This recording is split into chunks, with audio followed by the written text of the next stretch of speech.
has nothing to do with the Air Force. I can tell you that it's a whole different. It's a whole ball game.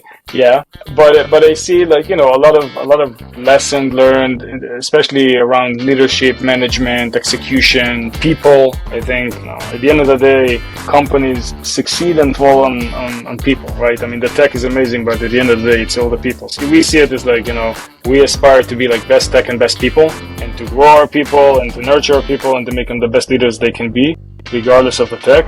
And I think that is something that I took a lot from the Air Force. I would say the reason I say it's a whole different ballgame because obviously the consequences. Oz Etzioni is what happens when you mix an Israeli Air Force alum with an intolerance for inefficiency. In a world where ad tech vendors pretend that automation means interns pulling levers behind the curtain, Oz is actually building the real thing. As CEO of Clinch, he's turning the ad industry's clunky, manual chaos into something that runs smoother than a fighter jet. The guy isn't just optimizing workflows, he's making the rest of the industry look like they're stuck in basic training. Eric Troutman, the czar of the TCPA, isn't just the guy you call when your phone rings too much. He's the guy you must call. Need to navigate the legal minefield of robocalls, texts, and telemarketing nightmares? Troutman doesn't just give you advice. He hands you a roadmap, a compass, and a do not press this button sign. Practical? Yes. Actionable? Absolutely. And if you're not calling him first, let's be honest, you're probably making a mistake. So Oz, you've been at the forefront of turning tedious advertising tasks, what I imagine is the Roomba of ad tech. Let's start with this. How are you? Are you feeling efficient today? Feeling great, and I'm feeling very efficient today. Thanks, Pessa. So automation advertising transformed the industry, reducing manual tasks and allowing creative teams to focus on strategy. What is the one thing that everyone is getting wrong about automation and ad campaigns, and why is everyone clinging to the old ways? So I would mention a couple of things regarding automation. One, I think it's a misperception of people tying automation to AI and machine learning. And the second is that a lot of partners and vendors claim to have automation where things behind the scene are actually a lot of manual labor that happens, again, behind the scene, right, and being perceived as automation on the surface. That is something that cannot scale and cannot really give you the benefits and values of true automation. And when it comes to AI can be, again, separated. You have AI, you have GenAI, a lot of different machine learning models, but then you have very simple, basic automation that can happen without AI.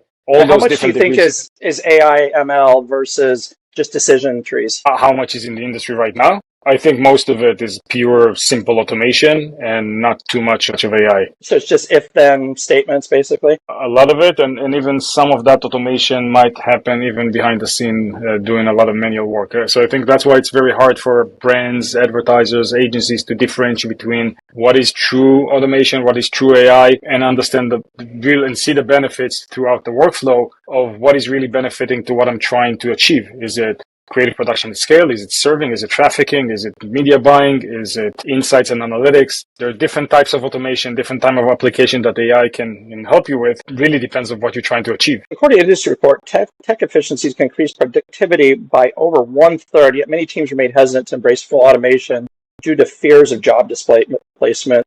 So what do you say to those who fear that automation will take their jobs? I think it's a matter of education. I think people have a bit of a misconception or a misunderstanding of exactly what automation can benefit for them. They see it and they think that the machines are going to take my job away.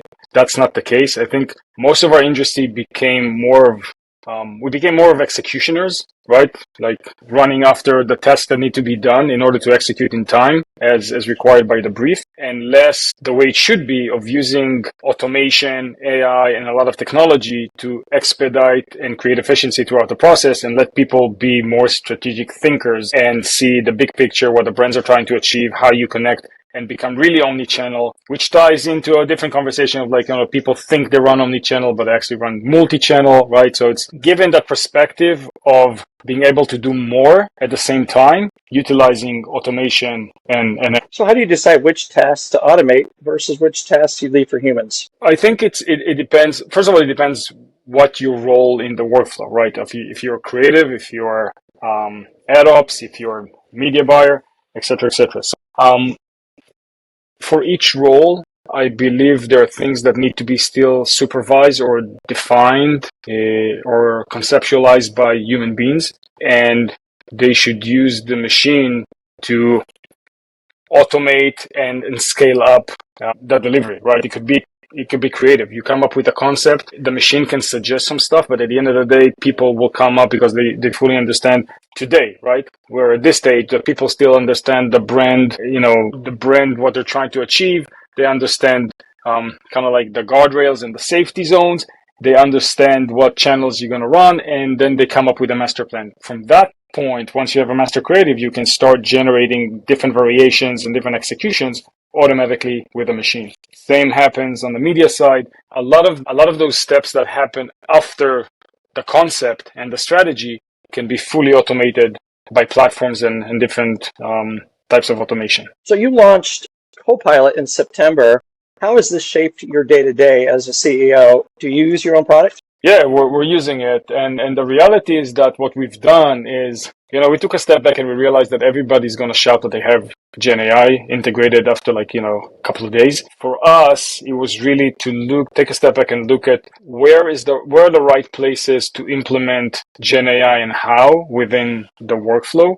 But we realized that the first thing that's hardest for everybody is to come up with a creative strategy to align to the media strategy, right?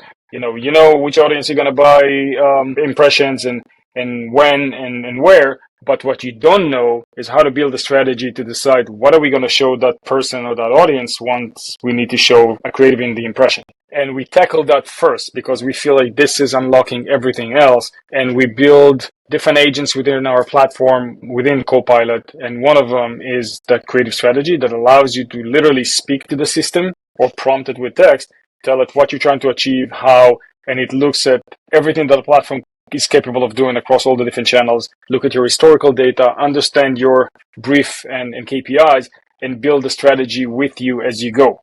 And you can oversee it, refine it, but then use other agents to actually build more creative, automate trafficking and stuff like that. So we see huge efficiency across the board, but also you don't have to tap to the experts within the organization because you have a team of literally virtual experts within the platform per account that know the platform best, know the brand best, and know all the historical data and what the platform is capable of doing. So has it given you more time to snowboard, or is that a myth? Not yet. I'm still waiting for the snow to come down, yes, but it will, yeah, definitely. But more time to play basketball, yeah. So what's the next frontier in automation, do you think? I think we're in a phase that I always compare it to the time when the iPhone came out and we had like an app for everything. I think we're in that phase of excitement and experimentation. Everybody's having like small featured application of GenAI to a lot of different things. We will start to see consolidation and what models and platforms and companies kind of like stay above the surface and which one disappear. And in my eyes, it needs to be something that really gives you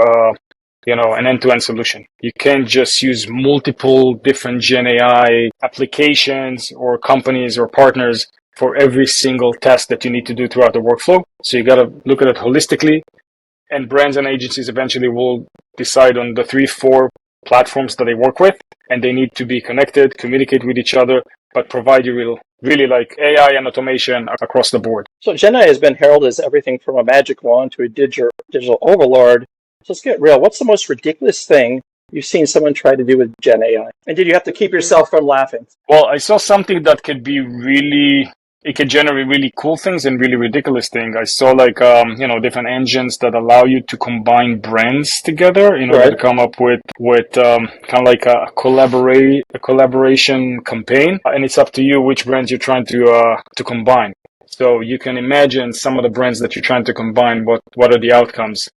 Some of them are amazing and some of them are completely ridiculous. So what's the secret sauce to getting GenAI to do your bidding? And do you ever feel like it's judging you? So we're not necessarily as a company in the media buying space, but we are working very closely with. I meant bidding as in not ad bidding, but just in general doing what you want it to do. Okay, yeah. So I think for now we feel like we're more in the training phase than allowing the GenAI to do everything for us. We see great advancement like day over day of what that the platform can do, but we still feel like there's a lot more that we need to train the system in order to be able to take 100% and do everything from A to Z. But I can say it is exciting that we see the results, especially the speed of someone looking at historical data and understand in milliseconds what you're trying to achieve and what's the best way to achieve it, taking in consideration, best practices and stuff like that, and applying all that knowledge in literally no time. It's pretty fascinating to see the outcome. So what about the AI? Sometimes seems like everything's a factory product. It seems almost the same. So how do you prevent that? So I think it depends how you're driving it, right? I mean, if you give it a very generic brief, right, prompt or way of communication, then you will probably get more or less the same thing over and over again. What we've seen is, and people have a hard time at the beginning, but we open the speech option that you can actually talk to the platform. And if you start to talk to it like another expert within a team, like literally a teammate, and you have a conversation with it, and you're being a little bit more literal and, giving it a little bit more details in what you're trying to achieve.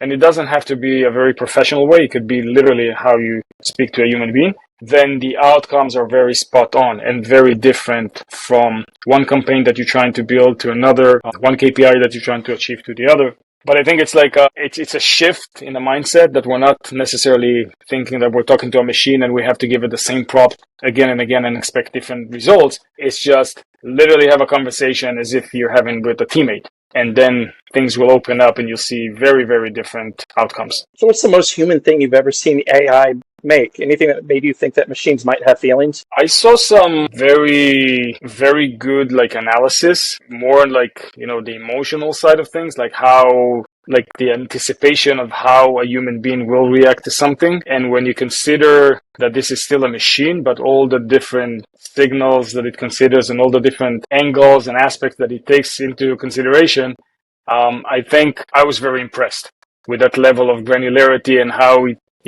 you literally see the machine thinking as a human being and feeling right as a human being, which is very, very impressive. Looks like 5 years from now. Impressive, yeah. 5 years from now, what role do you think GenAI will play in advertising, and will it finally have learned to snowboard? I think a lot of the mundane work that we're still doing, a lot of the human labor that is still part of the workflow, doing things 50, 100 times, line item over line item. So you think of media buying, you think of setting up the media plan, think of creative strategy, think of producing creative at scale along the different version and ad sizes. All that stuff I think will be, even before 5 years from now, will be completely, some of it is already automated, but it's going to be fully automated. I think human beings will be supervising, QAing and refining and defining briefs and concepts and overseeing the process, but you will definitely need less people, more experts with more strategic overview rather than people doing the actual work and of production. So I want to shift gears to something a little bit meatier, omni-channel campaigns. Are they the promised land or just another marketing buzzword? So everyone hails it as the holy grail, seamless integration, consistent messaging, all that. Let's be honest. How close are we to achieving true omni-channel nirvana? And what's the biggest obstacle right now? So true omni-channel is available. It's possible. I mean, again, we're doing it all the time. And the whole idea is we in Clinch, we build our platform from the ground up, realizing right from the get-go that brands will want to communicate with their consumers or prospects at any given moment on any platform. As consumers, we don't really care that the brand has a technical capability, right? Or an obstacle like not running on CTV or not running on social. But it's up to us as a technology partner to allow brands to achieve that, right? So it is possible. You can do sequential messaging. You can run across all the different channels. The channels are connected. You can understand and learn between channel to channel and eventually even measure what impacted what and how people react and engage with specific messages and content that you show them at any given moment or impression. I think, as we talked about at the beginning, there's a little bit of a misconception in the market where people are running multi-channel versus omni-channel. In their mind, if they're running display and video and CTV, they're omni-channel. The fact is that different teams, different platforms, different buys, different data sets and analytics, nothing is talking to each other. Everything is completely siloed. that is not omni-channel. And that's a shift. That's a shift that we're educating the market. I know the trade desk is educating the market, but a lot of players are are educating, and a lot of the brands and the agencies in the last, I would say, year to two are very open to making those changes and breaking the silos between the teams and between the channels. They want to see things much more holistically, both on the activation and the data and analytics front. What's the most cringeworthy example you've seen of someone failing at omni-channel marketing, like ads that make you wince? I got to think about this one. I don't have anything in the top of my head. I mean, I've seen some campaigns that are completely detached on channels that are completely unrelated, with completely different executions, audiences, budgets, etc. And the expectation was for the campaigns to run in an omni-channel manner, and the brand took a very pride in how they're running omni-channel, which is again completely unrelated. So how do you convince clients to run omni-channel or different creatives of omni-channel when it's easier just to slap the same creative on every channel and call it a day? I mean, lazy marketing is basically reheated pizza. It gets the job done, but no one is impressed. Yeah, it's not that we have to convince. It's that we just got to show them the way, because that's what they want to do. So sometimes they're thinking that they're already doing it, and we're showing them other use cases and how we do it. And that opens up their eyes, and it's like, okay, that's exactly what I'm trying to do. Help me, show me the way, and work with me on that.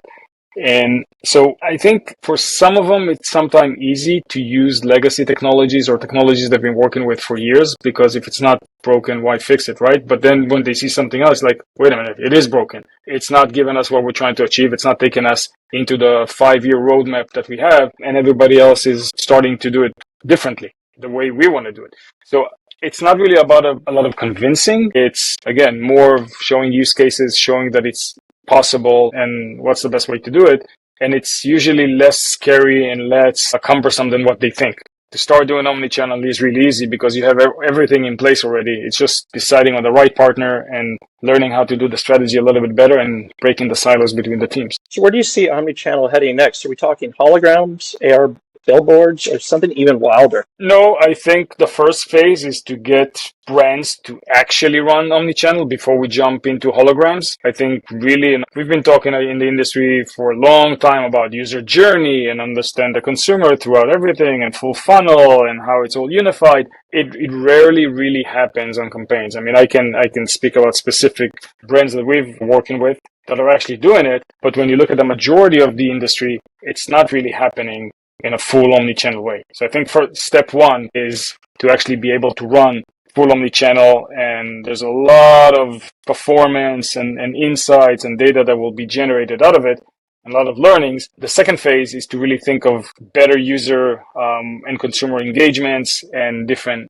ad units that you can introduce and different technologies. I don't see holograms. I don't see definitely not like metaverse and everything that we've been talking about the past few years. I think CTV has a lot of room to grow. I think social is going to look a little bit different. I think e-commerce is penetrating everything at scale, both CTV and it's already in social, but it's going to grow much, much bigger. And I think a more seamless user experience across the devices, again, as an omni-channel strategy, is something that consumer will expect more and more. So how does Flight Control help manage this mess of omni-channel buying? So Flight Control is a SaaS platform for omni-channel advertising, right? It sits between the creative and the media, right? So we're not buying or selling media. We're not doing creative production, but we sit really connecting creative and media together. So think of it as the one place, the one unified platform that's connected to all your other partners, right? So everything comes together, like your verification, identity, all the different DSPs, all the different media channels. And on the other hand, like all your DAMs and wherever you generate and how you generate the creative.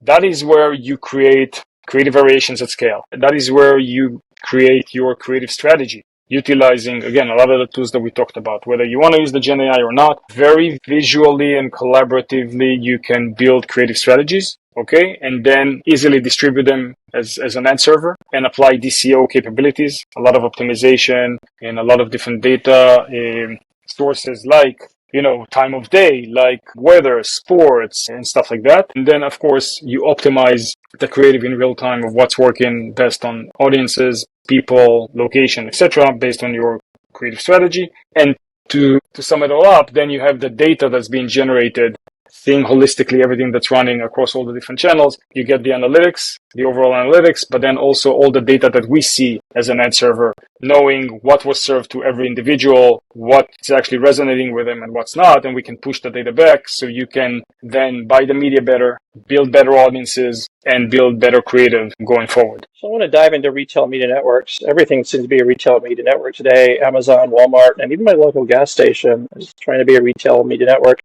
Is this the gold rush of advertising or just another bubble? No, I don't think it's a bubble. I think retail media network is real. I think it's, when you think of it, it's kind of like the promise of the internet from the get-go, right? The right message to the right person at the right time. And that allows you to do that at scale with very pure data, right? So you have an opportunity now to actually serve specific audiences where you know exactly, you have a lot of data that you can approach them in a very personalized, addressable way, and you can do that across every channel. I think there's when people think of retail media network, they automatically think of like the on-site part of things, right? It's like running ads on the retailer site, and addressing those, like the audiences on site.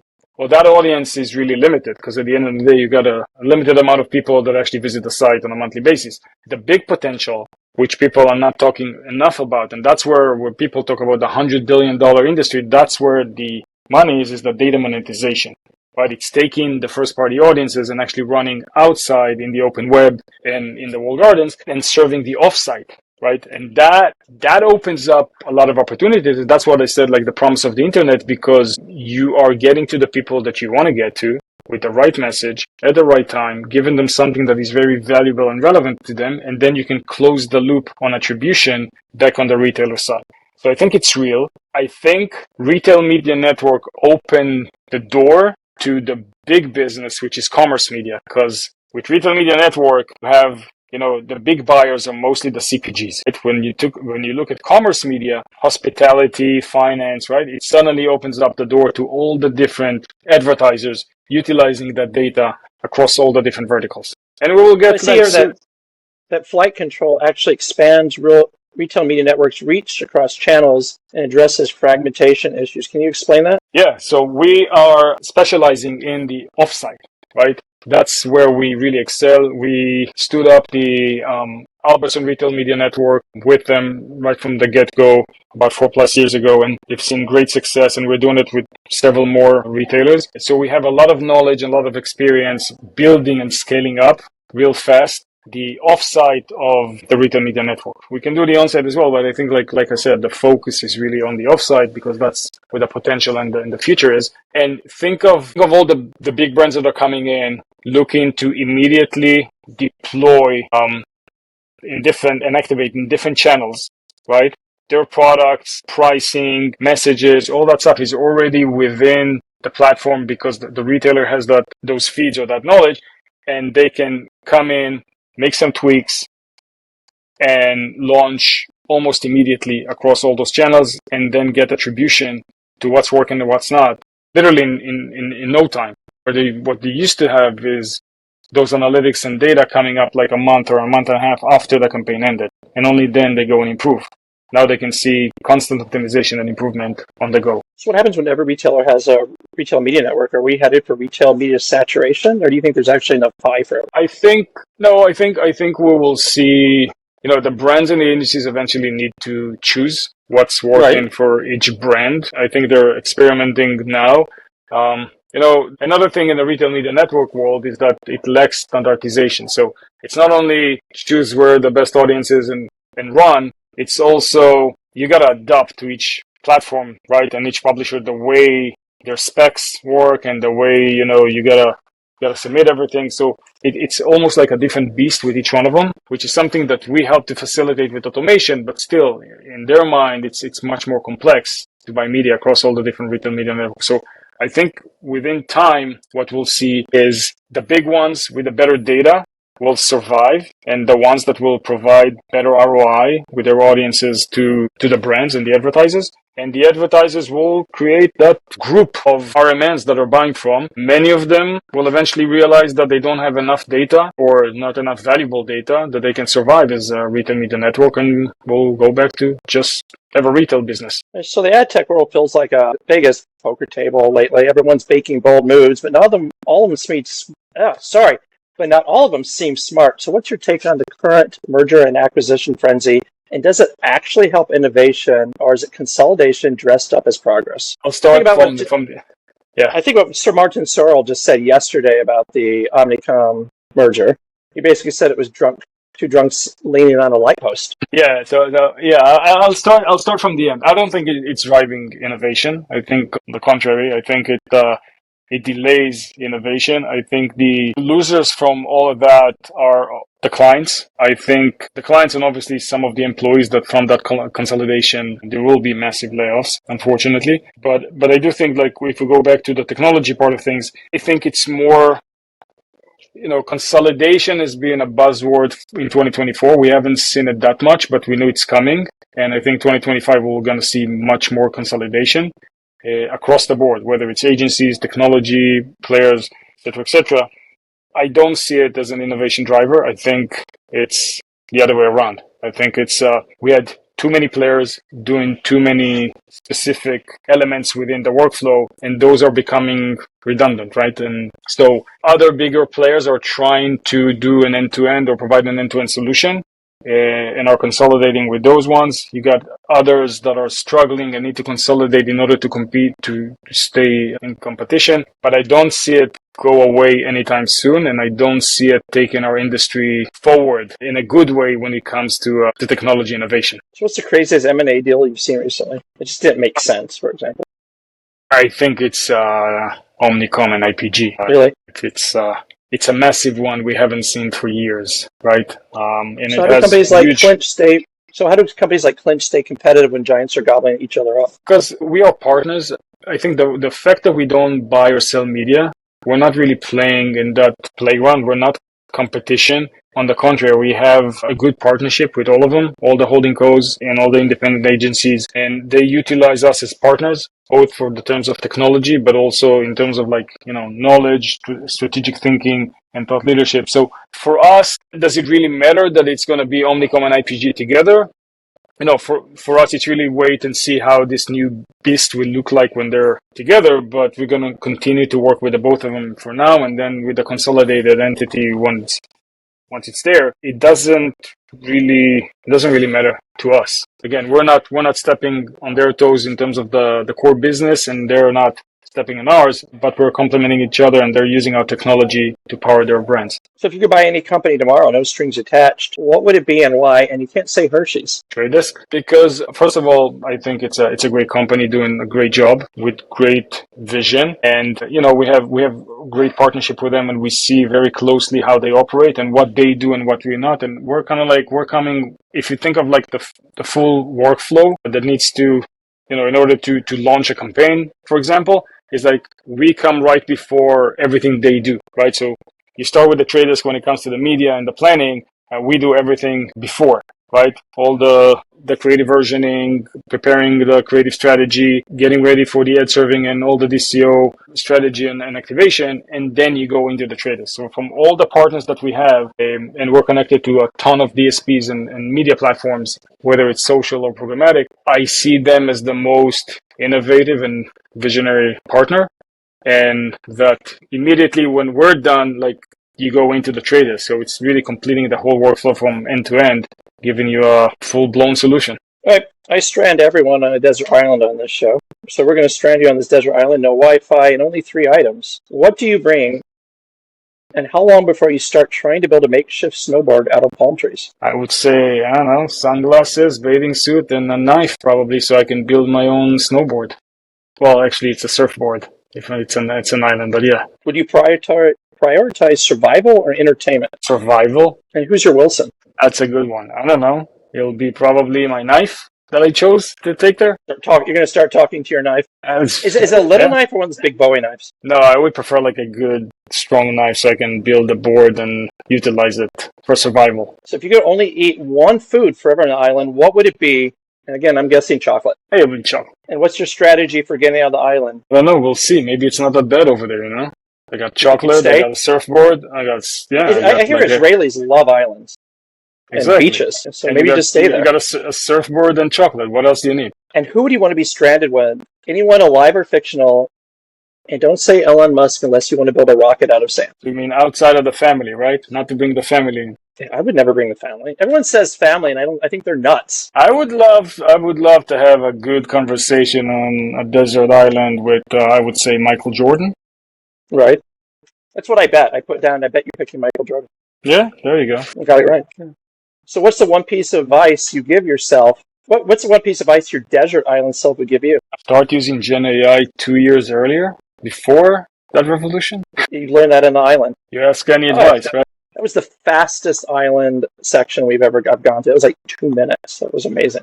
You are very efficient. So you've been a snowboarder, a Chicago Bulls fan, a design guru, but what's the one thing that no one would ever guess about you? First, I think you probably need to ask others, but... Well, other people can't guess. It's what other people would never guess about you. So that'd be hard for to ask others. Yeah, I mean... It could be like a secret if you want. We won't tell anyone. Yeah, you're not telling anyone on the podcast. Between you and me. Yeah, I don't... So how did your time in the Israeli Air Force shape your leadership style?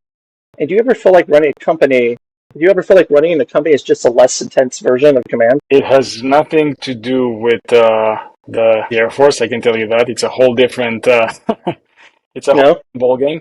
Yeah. But I see, like, you know, a lot of lessons learned, especially around leadership, management, execution, people. I think, you know, at the end of the day, companies succeed and fall on people, right? I mean, the tech is amazing, but at the end of the day, it's all the people. So we see it as like, you know, we aspire to be like best tech and best people, and to grow our people and to nurture our people and to make them the best leaders they can be, regardless of the tech. And I think that is something that I took a lot from the Air Force. I would say the reason I say it's a whole different ballgame, because obviously the consequences of a mistake here and a mistake in adtech is different.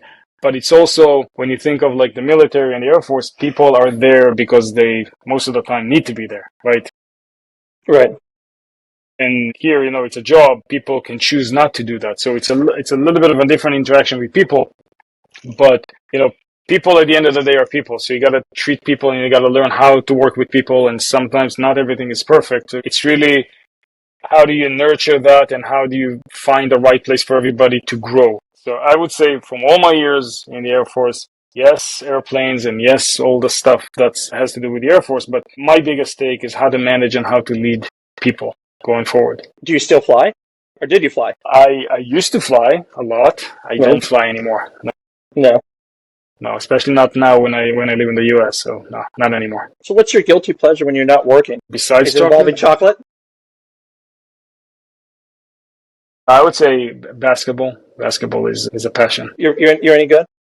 What do you think about that Jewish guy playing for BYU? Do you know about that? Well, I don't know about him, no. But yeah, it's an observant Orthodox Jew playing for Brigham Young University now. Nice. Okay. Yeah. No, that's great. I think it's pretty cool. Yeah. And what's the weirdest thing you've ever designed and did it involve palm trees? The weirdest thing? Weirdest thing. Can I get back to you on this one? Sure. My weirdest thing is I designed a snowboard when I was 13. It was before Burton Air and all that. I lived in Wisconsin, and I was a skateboarder, so we just took a board and we warped it with water, and I just taped my shoes to it. There was no. It was before any sort of binding or anything, and went down like as many hills as I could, and twisted my knee and yeah. Well, I designed many chairs and and cutlery and stuff like that, but then and furniture. But I'm not sure about weird. You make your own furniture. I used to make a lot of like different products. Yeah, I studied industrial design, product design, so it's a hobby. So if you weren't running Clinch, what would you be doing? And you can't say a beach. Probably something with aviation, like drones or something that has to do with air or space. I like it over there. Being a commercial pilot or no? No, that's not to no me. L. Not for me. Too boring for me. I need a little bit more adrenaline than that. And the best piece of advice you've ever received, and who gave it to you? So I would say probably like one of my instructor back in the day, when I asked him, it's like, I got to this specific situation, and I said, what do I need to do to get out of it? He said, you just don't get into it. And I was like, okay, that's smart. And I was, I was young, and at the beginning I thought, yeah, he's joking around with me. But later on, as you go on with life, you understand that that's like, there are situations that, yes, there may be a way out, and maybe, there are different ways out, and you got to pay the price for each one of them.